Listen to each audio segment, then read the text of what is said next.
Lulu Wang, she is definitely a pioneer when it comes to Wall Street. She graduated from the Columbia Business School back in '83, the executive program, but she's been doing financial money management since about 1972, so she's seen a lot of up and down cycles. And so we're kicking off this big day, as you said, Vani, here at Columbia with Lulu. We want to start by talking with you about coming to Columbia in 1983.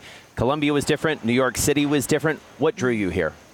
I came to Columbia because I had already been working in Wall Street for a number of years. I had developed a good practice, but I knew that in the future was a firm of my own, and I really wanted to have the best credentials.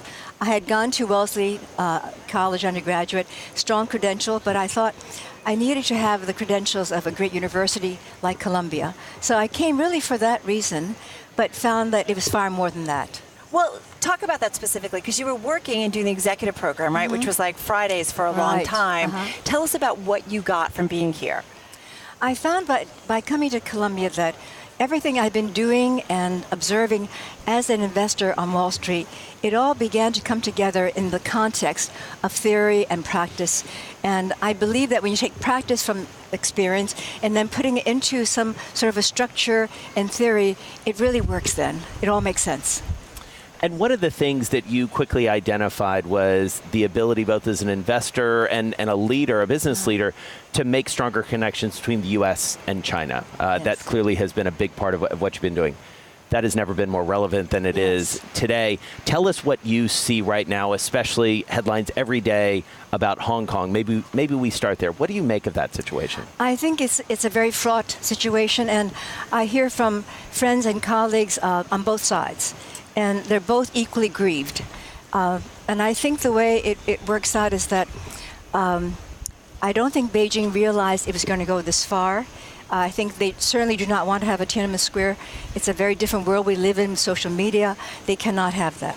So they have to find some face-saving way to begin to calm the crowds. I think, fortunately, the beef that the demonstrators have is really more with the Hong Kong government than with Beijing. So I think if we can work through Carrie Lam, she has already withdrawn the extradition bill, and if she can begin to negotiate on the three other conditions that the protesters have set up, there is a potential to work through some understanding. Lulu, is there a role for folks outside of Hong Kong and outside of China? Because there's certainly been some push among the protesters to involve the United States. What's your role on that, or view on that? I do think there is a role. In my not day job, I'm also on the board of Asia Society, which is really the foremost nonpartisan group trying to bridge U.S. and Asia. And we had been very busy talking to both sides about the issues. I think if we can find ways, the Chinese are very big on face. They cannot be humiliated.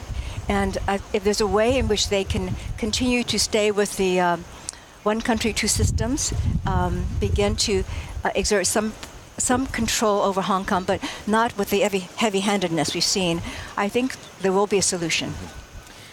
Business leaders and certainly investors are talking increasingly of a decoupling between the United States and China.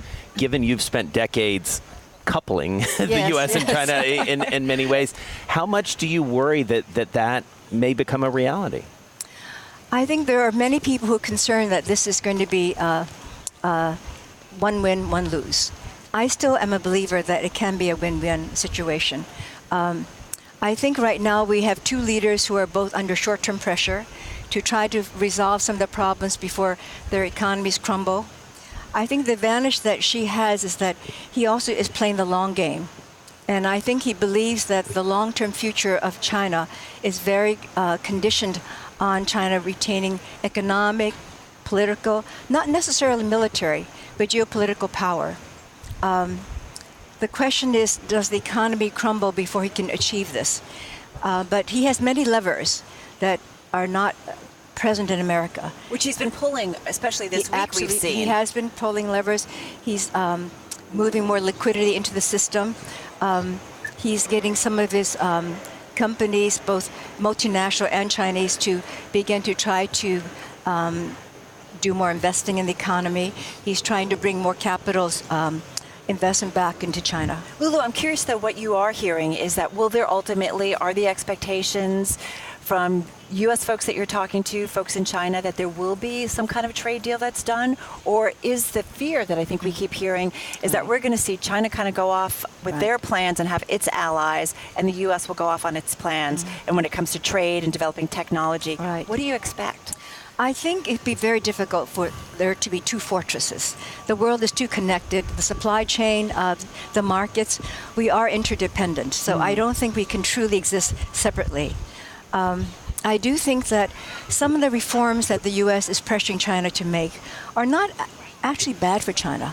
Some of the progressives in China have been militating for them all along, but they had been sort of outnumbered by the hawks. But I think with this current situation where she's under pressure internally for having managed it in an indelicate way, it's going to provide some opportunity for the progressives to say, look, it makes sense that we open our markets. It makes sense that we liberalize. And so let's do some of this. We will make it appear that it is our own initiation. We're not being bullied into it. That's very important.